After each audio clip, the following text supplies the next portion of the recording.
Ada 6 sifat yang bisa menghancurkan amal-amal kebaikanmu. Adik-adik sekalian, kalian pulang ke sini 3 hari kalian bertengkar, bertempur. 3 hari kalian bertempur melawan iblis, melawan kesombongan, melawan kepongahan, meningkatkan kesabaran. Jangan pikir setan putus asa menggodamu. Dia akan goda kamu setelah kau pulang. Dengan cara apa? Dia hancurkan amal-amalmu. Sehingga nanti kau berkata di hadapan Allah, ya Allah, mana pahalaku? 3 hari 3 malam saya dengar dakwah.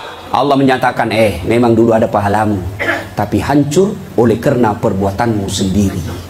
Apa gerangan yang menghancurkan amal itu? Kata Nabi, 1. Al-istighalu bi'uyubil khalq.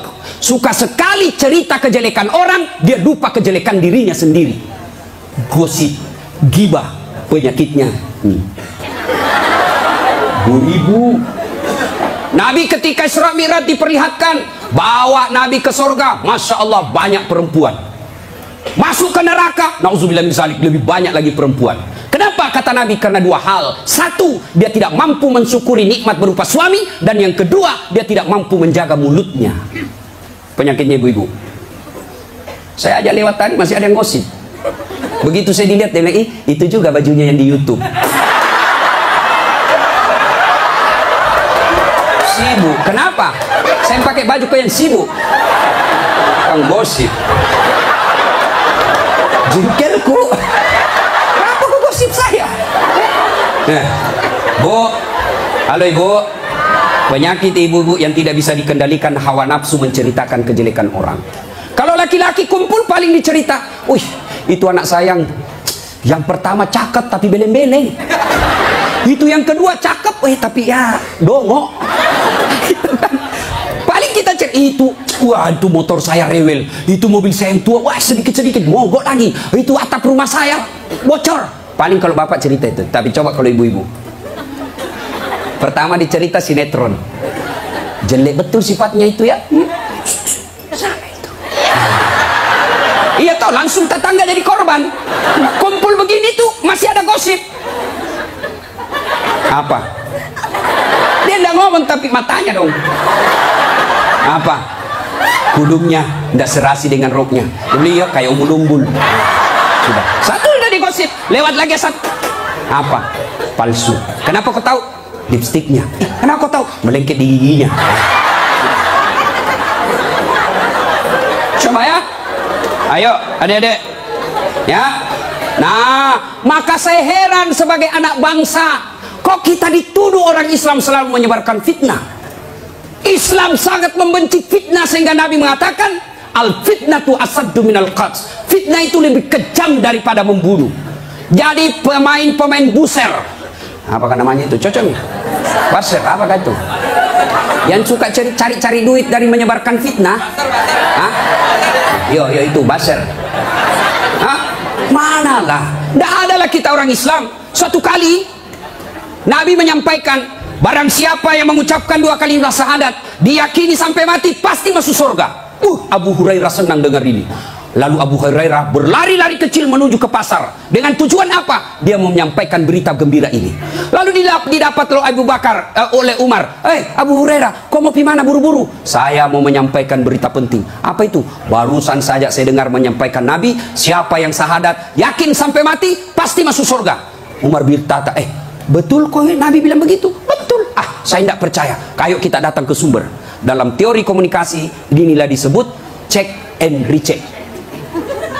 Datanglah Umar klarifikasi ke sumber berita. Rasulullah, ya Rasulullah, katanya Anda mengucapkan siapa yang syahadat, yakin sampai mati, pasti masuk surga. Apa betul berita seperti itu ya Rasul? Nabi katakan betul.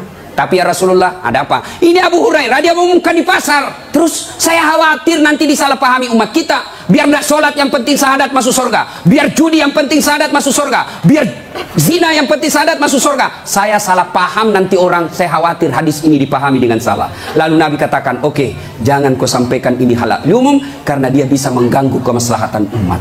Itulah sebabnya kita kenal dalam Islam, likulli makam makal, wa likulli makal makam. Setiap ada ucapan, ada tempat yang cocok untuk ucapan itu, dan setiap tempat ada ucapan yang cocok untuk tempat itu. Maka ibu-ibu harus bijaksana memegang WhatsApp, harus bijaksana memegang medsos. Kenapa? Karena jika ibu salah menempatkan medsos itu, maka ibu bisa berujung pada penjara. Dua, yang bisa menghancurkan amal kebaikan kita. Apa itu kata Nabi? Hubbud dunia, terlalu cinta kepada dunia. Cinta dunia boleh, cinta dunia boleh. Mana yang tidak boleh? Terlalu cinta kepada dunia. Nah ibu, yuk. Salatullah salamullah ala toha rasulillah. Salatullah salamullah ala yasin habibillah. Cinta dunia. Mana cinta dunia? Satu, menganggap enteng ibadah. Hayya 'alas shalah. Sebentar, masih panjang waktu duhur. Ini kan sampai jam 3. Cinta dunia. Mana lagi cinta dunia? Ini paling banyak cewek. Mukanya dia tidak terima dengan ikhlas. Mukanya dikira tembok. Coklat, biru, abu-abu, krem. Sekarang cewek kan banyak palsu. Bulu matanya panjang, palsu. Matanya biru, palsu. Bibirnya merah, palsu. Pantatnya gabus, palsu. Itu terlalu cinta dunia. Perempuan kan sekarang bingung, saya lihat. Rambutnya panjang, mau dikasih keriting. Yang keriting rambutnya, dia kasih lurus. Iya kan? Allah sudah kasih yang baik, dia tidak syukuri. Begitu mulai putih rambutnya, stres, dia kasih semel. Kena matamu, tidak. Karena waktu yang sangat terbatas. Yang ketiga, apalagi yang bisa menghancurkan amal ibadah kita? Qillatul haya, kurang rasa malu. Oh, ini banyak di Indonesia. Anggota DPR malu dong, sudah digaji oleh rakyat, uang rakyat, kalian tidur saja. Dedek, pernah dengar cerita anggota DPR di akhirat? Hah? Jadi anggota DPR kan ada penghafal Quran, masuk dalam surga. Begitu masuk dalam surga, dilihat, kok banyak anggota DPR di sini? Di negara aku banyak di OTT karena korupsi. Dia pergi protes sama malaikat penjaga surga. Malaikat, kenapa banyak ini masuk anggota dewan dalam surga? Di negara saya banyak yang korupsi. Dia bilang anggota penjaga surga, dah sok ribut. Kenapa? Dia cuma reses, sebentar lagi pulang ke tempat asalnya.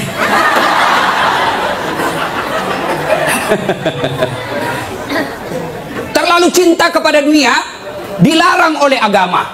Maka oleh sebab itu kita diberikan hanya syukuri nikmat yang Allah berikan. Yang ketiga, qillatul haya, kurang rasa malu. Malu dong menyebarkan fitnah. Malu dong jadi artis tapi menyebarkan syahwat. Malu dong jadi pejabat tapi korup. Malu dong jadi kontraktor tapi rampok. Pernah dengar cerita kontraktor di akhirat? Hah? Oh, ini penghuni akhir, penghuni surga sama penghuni neraka baku SMS-an dia. Bilang penghuni surga, "Mas bro, bagaimana kabarmu di situ?" "Bah, tidak ada enak di sini. Di blender terus kita di sini. Tidak ada jam istirahat." "Kau di situ bagaimana kabarmu di surga?" "Masya Allah, enak betul. Satu laki-laki, 7 bidadari." Bayangkan Pak, 7. Dan itu bidadari tidak pernah kentut. Seperti istri kita di rumah, 7 kali kentut satu hari. Tidak pernah kentut. Perawan terus. 7 bidadari. Sampai jam berapa?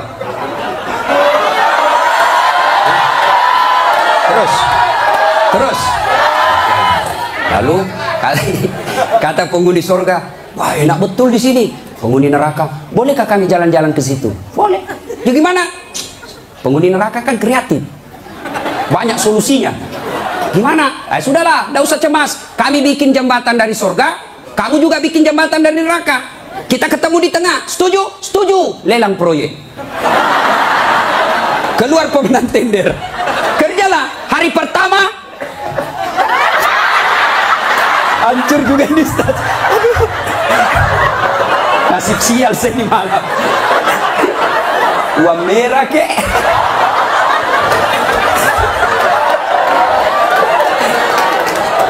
Jauh-jauh dari Sulawesi 10.000.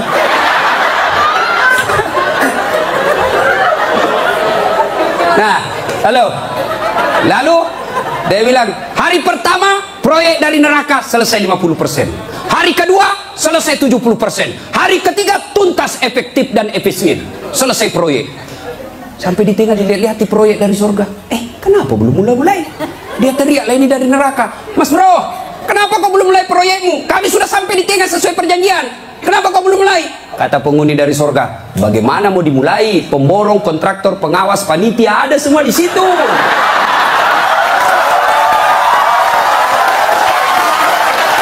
Di sini, penghafal Quran aja di sini. Udah tahu itu proyek, salah-salah kalkulatornya. Ya, cinta dunia, ya, kurang rasa malu. Mana lagi yang kurang rasa malu? Kalian cewek. Ayo, ibu-ibu hadir di sini, alhamdulillah. Tapi tolong yang paling banyak kurang rasa malunya sekarang perempuan. Mulai dari cara berpakaiannya. Kata Nabi, suatu waktu nanti perempuan berpakaian tapi telanjang dan mereka menyukainya. Berpakaian tapi telanjang dan anehnya mereka suka. Mana disebut berpakaian tapi telanjang? Lihatlah sekarang. Saya selalu istilahkan, lebih susah lihat paha ayam kampung daripada paha cewek. Yang ketawa, saya serius ini. Coba lihat paha ayam kampung. Bapak harus kembali kampung dulu. Apa namanya ayam kampung? Jadi kita harus kampung dulu. Iya toh? Sampai di kampung, kau sudah lihat pahanya ayam? Tidak. Kau beli dulu 100.000. Sudah kau beli, sudah kau lihat pahanya? Belum. Kau kejar dulu 1 jam. Begitu kau mau tangkap, dia terbang. 1 jam dikejar, baru tangkap. Sudah kau tangkap, sudah lihat pahanya? Belum. Kau potong dulu dengan ucapan Bismillahirrahmanirrahim. Sudah kau potong, sudah lihat pahanya? Belum. Kau rebus dulu 15 menit air panas. Sudah kau rebus, sudah lihat pahanya? Belum. Baru dicabut. Baru kelihatan pahanya putih mulus. Balik kampung, kau keluar 100.000, kau kejar 1 jam, kau potong dengan kalimat basmalah, kau rendam 15 menit air panas, baru lihat pahanya yang putih. Ayam kampung. Tapi coba lihat cewek, kau berdiri saja di pinggir jalan 15 menit 10 pasang paha cewek gratis. Bahkan kadang-kala boleh dicolek. Makanya cewek, mari kita kerjasama. Kami laki-laki jaga mata, tapi tolong anda cewek jaga akhlak. Biar kami setengah mati jaga mata, kalau kalian gentayangan habis amal kami.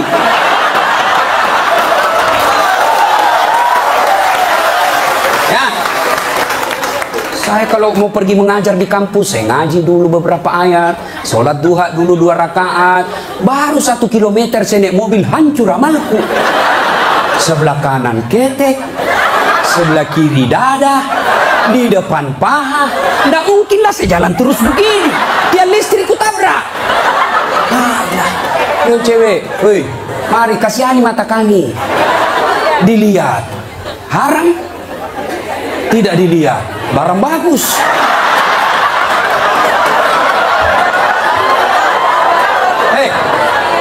Oke, sekarang banyak perempuan kurang rasa malunya. Dulu. Kalau ada perempuan hamil di luar nikah, dibuang dari kampungnya. Keluar kau menyebarkan aib. Itu dulu. Dulu perempuan meskipun belum pakai jilbab, tapi dia jaga harga dirinya. Saya zaman SMA kan belum ada jilbab. Kawan saya kalau jatuh ballpointnya, kan tidak pakai jilbab. Dia pegang dulu ini, lalu dipegang roknya di bawah, baru dia dongkok begini. Dulu. Sekarang cewek dia sengaja memang itu pakai tipis kecil, jalan dia mau tabrak kita. Hancur. Maka kalian akhwat yang datang di sini pengajian selama 3 hari 3 malam, tolong selamatkan saudara-saudara kalian akhwat-akhwat supaya mereka tidak pakai begitu. Kalian tularkan itu jilbabmu kepada saudara-saudara muslimah. Jangan kau biarkan mereka, dakwai mereka. Dia mau dengar atau tidak, kewajibanmu sampaikan, soal diamalkan urusan lain. Terutama juga yang pakai jilbab tapi tidak memenuhi syarat. Pakaian jilbab itu, pakaian menurut Islam itu ada 4 syaratnya. Nih dengar baik-baik yang mau bikin baju. 1, syarat pakaian itu nutup aurat. Alhamdulillah kalian semua nutup aurat. Mana auratnya perempuan? Seluruh anggota tubuhnya kecuali telapak tangan. Saat itu pakai jilbab, kelihatan lehernya, tinggal lehernya dibakar nanti. Ya, kelihatan pahanya nanti dibakar. Kalau cewek masih enak dilihat. Ini ada juga orang tua, sudah mau ada cucunya, pakaiannya saya tanya, Bu, kenapa pakai begitu? Ibu sudah tua. Dia bilang, ini baru ada, dulu waktu saya gadis nggak ada begini, Ustaz. Ini namanya bagus, dikasih ibu, kasih STNK. Tahu STNK? Sudah tua, nakal kembali. Kasih itu STNK itu, bro-bro gitu. Laki-laki mana auratnya? Pusat sampai lutut. Artinya adik-adik, kalian yang sudah mengaku diri hijrah, silahkan main futsal, silahkan main bola, silahkan olahraga, tapi tolong jangan kelihatan pahamu. Pahamu adalah dosa ketika kau kelihatan. Kau suruh saudara putrimu jilbab, kalian main bola kelihatan paha, dosa. Tidak ada nafsu lihat pahaku. Siapa bilang? Siapa tahu ada janda-janda tua sudah lama tidak lihat paha. Bisa jadi. Ya. Yang kedua, syarat pakaian menurut Quran, nutup aurat. Yang kedua, tidak mempertontonkan lekuk-lekuk tubuh. Ada orang pakai jilbab tapi bajunya sempit, susah jalannya. Coba lihat itu kalau ada pengantin, pakailah jilbab sakaratil maut. Yang 3 lapis, kuning, biru, abu-abu, dikasih kiri lagi sedikit. Ada talinya dia ikat-ikat dulu, 2 meter dia kasih di lehernya. Kasih itu, nah, mulai tidak bisa goyang tangan. Bajunya sempit, roknya sempit. Jalanlah dia bilang suaminya, buru-buru ibu kita ketinggalan. Tunggu dulu pak. Dogo. Itu namanya beleng-beleng. Tahu beleng-beleng? Dongo. Tahu dongo? Kau lah itu. Ayo. Syarat yang ketiga, cowok juga. Kalian pikir kalau kau cowok berpakaian ketat-ketat nggak berdosa? Dosa juga itu. Yang kami mencengkelkan itu yang gendut. Masuklah dia di masjid pakai kaos oblong. Begitu dia ruku, mulai mencemaskan. Sujud, ada celengan. Beleng-beleng. Nah, yang ketiga, syarat pakaian yang ketiga, saya ulang, tutup aurat, tidak mempertontonkan lekuk-lekuk tubuh. Yang ketiga, pantas. Apa maksudnya? Kalau saya alumni apalagi Muslim United, saya alumninya, 3 hari 3 malam saya dengar dakwah, maka sebaiknya pantas tidak saya berpakaian begini. Saya pengurus remaja masjid, pantas tidak saya berpakaian begini. Saya muslim terhormat, pantas tidak berpakaian begini. Saya pejabat, pantas tidak saya berpakaian begini. Saya muslimah, pantas tidak berpakaian begini. Tanya kepantasannya. Itulah sebabnya agama Islam mengajarkan ketika aku berpakaian, tanya, yuk pantas tidak pakaian begitu. Dan ini pakaian ternyata menyelamatkan kita dari dosa. Mana buktinya? Saya kemana-mana saya pakai begini. Cuma kadang-kala dia gosip saya itu pegawai bank. Kan saya mana-mana pakai sarung. Saya masuk nabung, ada pegawai apa sih itu yang namanya terima duit? Teller. Hah? Iya teller. Dia gosip. Dia apa? Salah masuk. Dia kira masjid. Dia kira saya masuk masjid, saya pakai sarung. Saya dengarlah saya, kenapa? Saya pakai sarung, kau yang sibuk. Nggak jadi saya nabung, pulang saya. Orang kalau pakai muslim begini, baju koko, gamis, insya Allah terpelihara dari dosa. Saya jalan tiba-tiba di mall banyak cewek cantik, nggak mungkin saya lihat. Kenapa? Saya malu. Masa Ustadz lihat cewek cantik? Terpaksa dilihat, ya lihat sedikit aja. Sudah. Ayo, ibu-ibu, mau ndak suamimu terhindar dari tempat-tempat maksiat? Keluar, suruh pakai peci, pakai songkok, pakai gamis. Ndak mungkin dia pakai begini pergi main biliar. Maka suruh pakai itu. Ada di Makassar, saya sudah suruh pakai Ustaz, tapi di mobil dia ganti. Memang sudah tabiatnya itu, sudah bajingan. Ya, yang keempat, syarat pakaian yang keempat adalah indah. Ternyata Allah tidak meninggalkan keindahan. Allah tidak melarang kita keindahan dalam berpakaian, tapi dengan catatan tertib aturannya. 1, tutup auratmu. 2, jangan ketontonkan lekuknya. 3, pantas. 4, indah. Ini sistematis, tidak boleh ditukar. Sayang 1000 sayang kita bikin pakaian. Indah nomor 1, nutup aurat 19. Akhirnya pakaian kita seperti yang kita lihat sekarang ini. Yang di atas turun ke bawah, yang di bawah naik ke atas, ketemu di tengah, tipis, sempit, kecil. Dongo. Nah, qillatul haya, kurang rasa malu. Yang keempat, yang bisa menghancurkan amal kebaikanmu, kata Nabi, qaswatul qalbi. Apa itu? Keras hati. Apa itu? Tidak mempan nasihat. Selesai dengar ceramah, tidak ada perubahan. Apa malah dia bilang? Siapa panggil itu Ustadz dari Sulawesi? Saya. Lain kali tidak usah undang. Kenapa? Tidak enak ceramahnya. Kenapa? Masa 6 dia bahas saya terus dia kena. Keras hati kau. Selesai dengar ceramah larang merokok, malah dia bilang apa tahu rokok apa, memangnya saya minta duitmu. Keras hati. Ada perokok di sini? Ada? Saya doakan kalian berhenti merokok. Coba dengar itu calon-calon istrimu. Biasa orang merokok kayak kurang kerjaan. Itu aja dikerja 10 menit. Dan saya kasihan kadang-kala kalau di bandara, coba lihat itu perokok dikasih masuk kayak kotak-kotak, kayak bele-bele. Sendiri di dalam kan. Sekali-kali isap kunyah. Jangan kau sebarkan itu asapnya ke kita. Bolehlah kau merokok, silakan, tapi jangan kasih asapnya orang lain. Bagaimana caranya, Ustaz? Kau bawa kresek.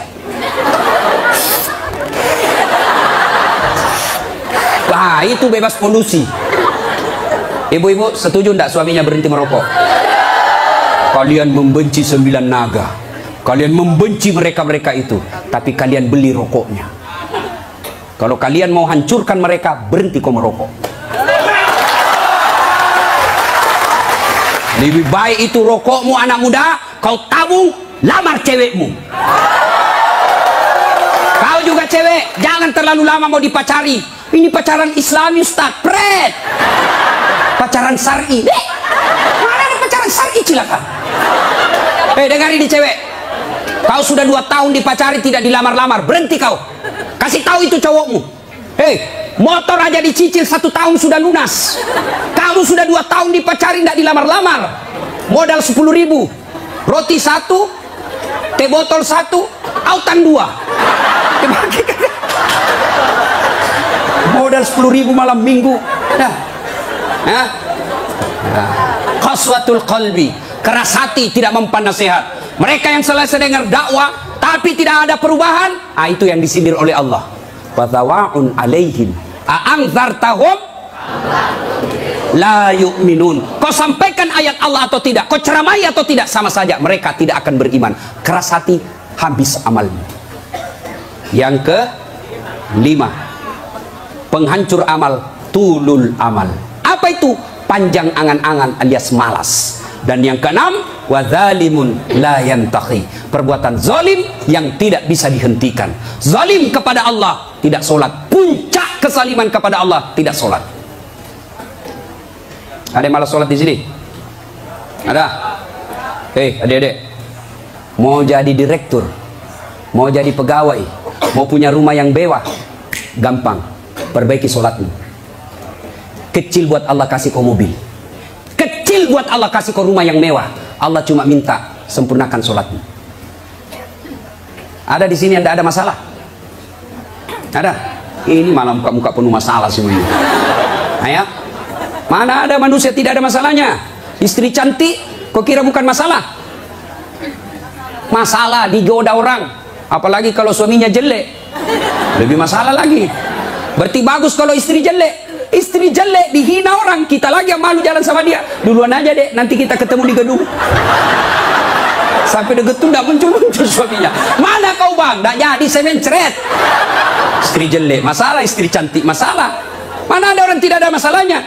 Kita kuliah apa masalah? Mau sarjana. Sudah sarjana selesai masalahmu? Tidak, mau punya kerja. Sudah punya kerja selesai masalahmu? Muncul masalah baru. Apa? Mau jadi kepala dinas. Sudah kepala dinas selesai masalahnya? Muncul masalah besar lagi, mau jadi sekda. Sudah jadi sekda selesai masalahnya? Belum, mau jadi wali kota. Sudah jadi wali kota? Mau 2 periode. 2 periode baru dongo. Beleng-beleng. Kau salah, kenapa kau suruh pilih dongo? Mau kok?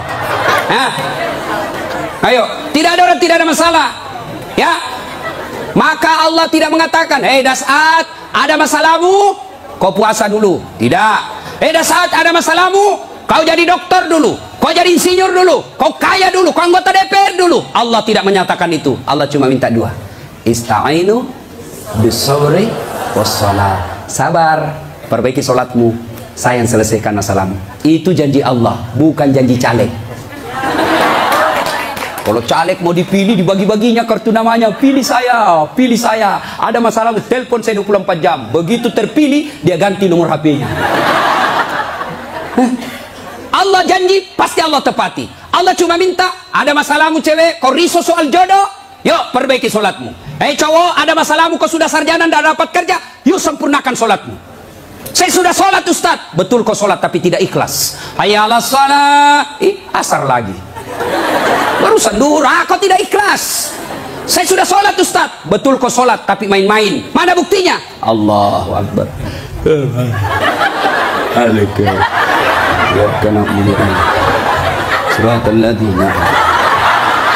Kau ketawa karena kau bayangkan dirimu. Nah, siapa yang ngajar kau sholat begitu? Sampai ada yang tanya saya, ibu-ibu, Ustaz boleh enggak sholat? Panas Ustaz di rumah, enggak ada AC, enggak ada kipas. Sholat duhur boleh enggak tidak pakai BH? Boleh, tapi kau tidak beradab namanya. Boleh. Bayangkan kalau kau ruku. Yang ketawa cowok, ini bagian laki-laki perempuan. Boleh, tapi tidak beradab namanya. Itu kau tidak ikhlas. Saya sholat Ustaz, betul kau sholat. Tapi sholatmu ya enggak seperlunya. Juga sholat Allah.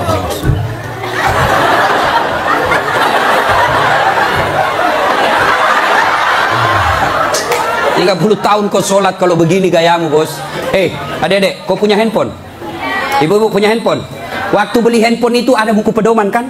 Iya. Dan di situ ditatat merah tebal buku pedoman petunjuk pemakaian handphone. Dicatat besar-besar.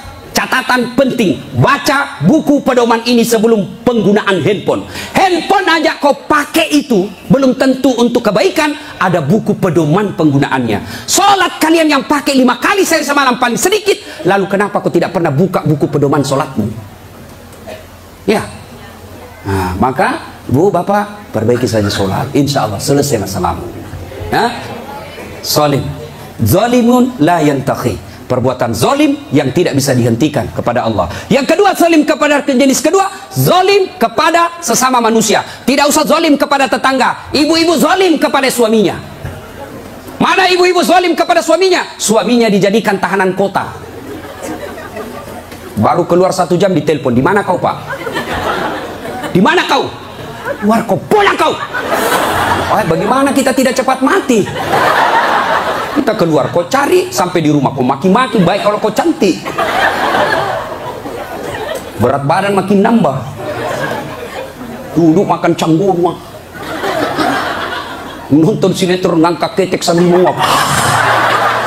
Kita di jalan semua harum cewek-cewek, sampai di rumah lah. Suami zalim kepada istrinya.